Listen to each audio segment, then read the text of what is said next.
اعوذ باللہ من الشیطان الرجیم بسم اللہ الرحمن الرحیم۔ ہم لوگ زندگی نامہ پڑھ رہے ہیں 8ویں امام علی رضا علیہ السلام کا، اور کل جو عنوان ہم نے پڑھا تھا وہ عنوان کس سے متعلق تھا؟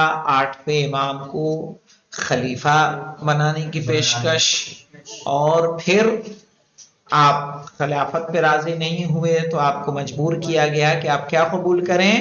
ولی عہدی قبول کریں۔ اور اس کے بعد ہم نے پڑھا تھا کہ مامون نے کیوں آپ کو ولی عہد بنایا، اس کا مقصد کیا تھا، کن کن مقاصد کے تحت اس نے امام کو اپنا ولی عہد قرار دیا۔ ظاہر ہے وہ امام سے محبت کا سبب نہیں تھا، بلکہ وہ اپنے آپ کو، اپنی حکومت کو مستحکم بنانے کے لیے، اس میں اٹھ رہے فسادات کو خاموش کرنے کے لیے، شیعوں کا ساتھ اپنے سے ملانے کے لیے، شیعہ جو مقاومتیں ہو رہی تھیں ان اسلحے کو رکھوانے کے لیے اس نے یہ سارے اقدامات کیے تھے تاکہ اپنے مقصد کو حاصل کر سکے۔ اب آئیے تنقید کو تحقیق پڑھتے ہیں ہم لوگ۔ تنقید اور تحقیق، تنقید جانتے ہیں کس کو کہتے ہیں؟ تنقید جب کہا جاتا ہے تو کس کو کہا جاتا ہے؟ تنقید کے معنی کیا ہوتے ہیں مولانا؟ تھوڑا نہیں، تنقید کہتے ہیں اعتراضات، تنقید کرنا یعنی کمیاں بتانا، اعتراضات کرنا، صحیح ہے۔ اور اچھے نقاد کی یہ پہچان ہوتی ہے عام طور پر، مثلا جب ہم لوگ سوریہ کے اندر تعلیم حاصل کر رہے تھے سیریا میں، تو وہاں پہ ہفتے میں ایک دن ایک لیکچر ہوتا تھا جو طلاب کو دینا ہوتا تھا، اور ہمارے استاد تھے شیخ نبیل حلباوی، شیخ نبیل حلباوی جو امام جمعہ ہیں جناب سکینہ کے روزے کے، وہاں پہ وہ جمعہ پڑھاتے ہیں، نماز پڑھاتے ہیں، وہ ہمیں پڑھاتے تھے۔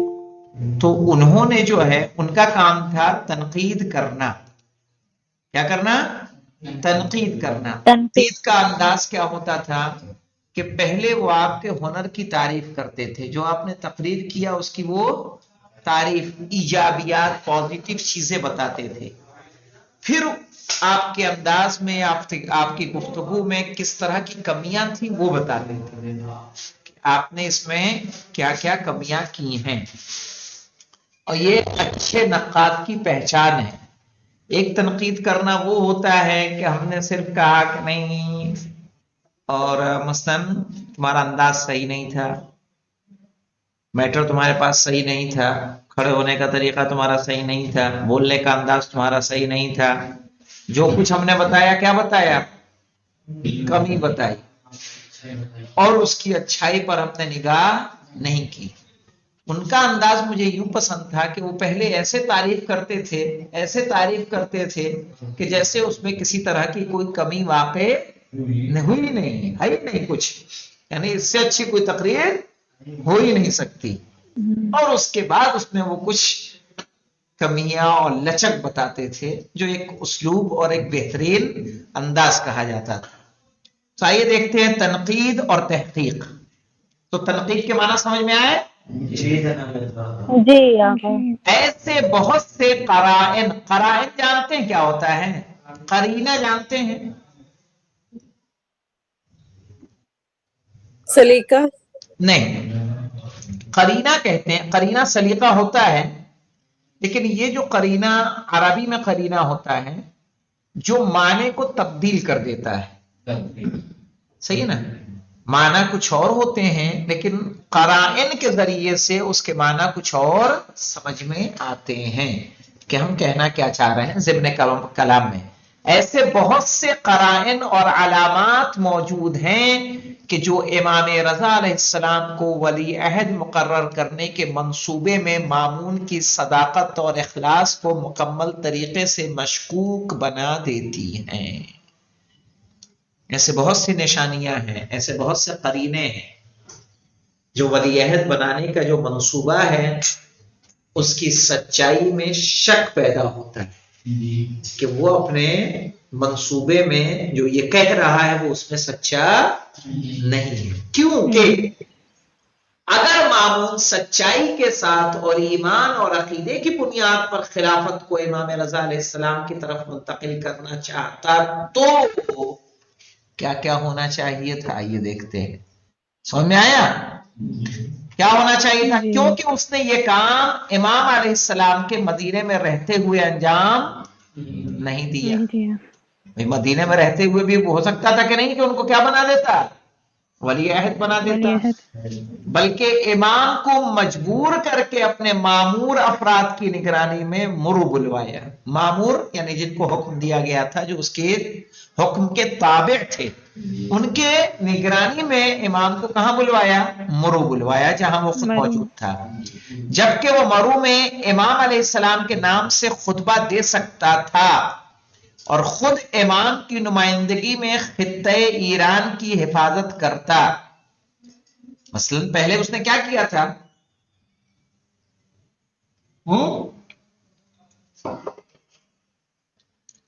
پہلے امام کو کس کی پیشکش کی تھی؟ خلافت کی. خلافت کی پھر بعد میں اگر واقعی خلافت دینا چاہتا تو امام کو کہہ دیتا آپ خلیفہ، میں یہاں کا گورنر. کیا مشکل ہے؟ اور ایران کا علاقہ وہ سنبھالتا رہتا. جو خطبہ دے رہا ہے لوگوں کے بیچ میں کس کے نام سے دیتا؟ امام کے نام سے دیتا کہ میں ان کا کیا ہوں؟ گورنر. وہ اس وقت کے خلیفہ ہیں. وہاں بلانے کی کیا ضرورت تھی؟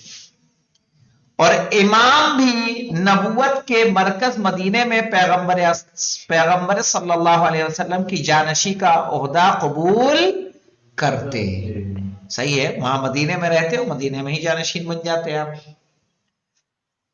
کیوں امام کو بصرہ، اہواز و فارس کے راستے سے لانے کا حکم دیا؟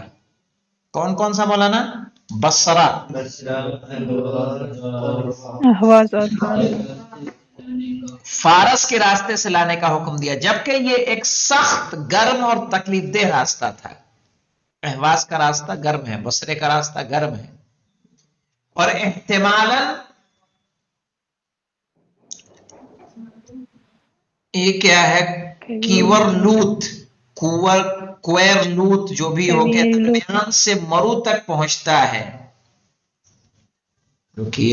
ہاں تو وہ ایران میں ہے، ایران میں احتمالاً کوئر لوت کے درمیان سے مرو تک پہنچتا ہے. کوفہ اور قم کے راستے سے کیوں نہیں لائے؟ بھئی امام کو کدھر سے لے جانا چاہیے تھا؟ کوفہ اور قم کے راستے سے لے جاتے، جبکہ کوفہ اور قم میں امام کا زیادہ استقبال ہوتا کیونکہ وہاں شیعہ رہتے تھے، اور مامون کے ظاہری مقصد کے لیے بہتر ماحول بنتا. جب شیعوں کو اپنا چاہ رہا ہے کہ ہم نوا ہو، ہمارے تابع ہو جائیں، ہمارے خلاف کھڑے نہ ہوں، تو امام کو اگر ان راستوں سے لاتے جہاں جہاں شیعہ آباد ہیں تو ظاہر ہے مامون کا پیغام ہر جگہ پہنچتا رہتا کہ نہیں پہنچتا رہتا.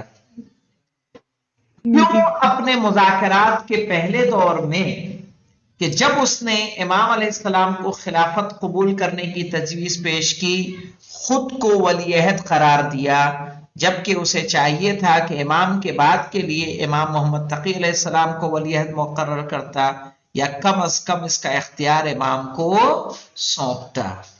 یعنی کیا کہا؟ ایسا ہے کہ خلیفہ آپ بن جائیے، میں آپ کا ولی عہد ہو جاتا ہوں. بھائی اگر خلافت امام کو سونپنی ہی تھی تو امام کو خلیفہ بنا دیتا. اب امام کے ہاتھ میں ہے کہ امام جسے چاہے اپنا ولی عہد بنائے، چاہے وہ مامون کو بنائے یا امام محمد تقی علیہ السلام کو بنائے. صحیح ہے نا بھائی؟ اب یہ سارا فیصلہ اگر ہم ہی کریں گے تو پھر خلیفہ بننے کا فائدہ کیا اس کو؟ اگر وہ واقعی سچے دل سے امام کو خلیفہ بنا رہا تھا کیا کرنا چاہیے تھا؟ خود کو اس منصب سے ایک دم سے ہٹا دینا چاہیے. چوتھے پہ آئیے مولانا. امام کا ولی عہد ہونا وہ بھی اس شرط کے ساتھ کہ امام علیہ السلام حکومت کے کسی بھی کام میں مداخلت نہیں کریں گے. مداخلت سمجھتے ہیں نا؟ صحیح، انٹرفیئر کرنا یعنی معاملات میں دخل دینا. کس حد تک امت مسلمہ کو حقیقت اور واقعیت سے نزدیک کر سکتا تھا؟ جب امام کسی معاملات میں، حکومتی معاملات میں دخل نہیں دیں گے تو جو وہ مقصد حاصل کرنا چاہتا ہے، کیا وہ مقصد حاصل ہوگا؟ بھائی امام کی رائے پر عمل کرے گا تب جا کے نا وہاں پہ حسن و خوبی پیدا ہوگی. لوگوں کے لیے راہیں ہموار ہوں گی، ان کی مشکلات دور ہوں گی. حل ہوگی. صحیح ہے. اس بات کو پیش نظر رکھتے ہوئے کہ امام علیہ السلام کی عمر تقریباً کیا ہے، دیکھیے کس حد تک امت مسلمہ کو حقیقت اور واقعیت سے نزدیک کر سکتا ہے. اس بات کو پیش نظر رکھتے ہوئے کہ امام علیہ السلام کی عمر تقریباً 20 سال مامون سے زیادہ تھی. کتنے سال؟ 20 سال. اور فطری طور پر معمول کے مطابق حساب کو دیکھتے ہوئے اندازہ لگایا جا سکتا تھا کہ امام معمول سے پہلے اس دنیا سے رحلت اختیار کر لیں گے اور نتیجے میں خلافت ہرگز اولاد علی تک نہیں پہنچتی. ظاہر ہے جب امام پہلے چلے جائیں گے ولی عہد کون بنے گا؟ مامون بنے گا. تو خلافت کیا اولاد علی میں رہے گی؟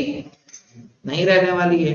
اگر مامون نے یہ قدم ایمان اور عقیدے کی بنیاد پر اٹھایا تھا تو جب امام علیہ السلام نے ولی عہدی کو قبول کرنے سے انکار کیا تو اس نے کیوں آپ کو دھمکی دی اور حضرت کو ولی عہدی قبول کرنے پر مجبور کیا؟